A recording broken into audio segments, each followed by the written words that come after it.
Hi guys, Jacob here with Digital Airless. In previous blog posts, I have discussed some of our fundamental patented technologies.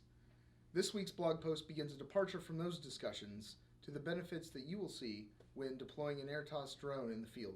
The aforementioned achievements of the Digital Airless engineering team allow the Aertos to be instantly deployed into the most challenging and demanding environments. This includes locations that cannot be pre-scanned for obstacles and which exclude the use of positioning beacons. By application of our first principles design approach, we designed a drone platform that was inherently stable without the use of sensors relying on external references, because we believe that such sensors should be used for gathering data, not for fundamental stability. Because the engineering team took the time to address the core issues of flight stability in the absence of external references, the result is that the Aertos platform can fly in dusty, windy, GPS-denied, enclosed environments, or anywhere else that you can imagine deploying one today. So if you'd like to learn more about how our patented technologies can save you time and money during your drone deployments out in the field, come see us at digitalairless.com or click the link below.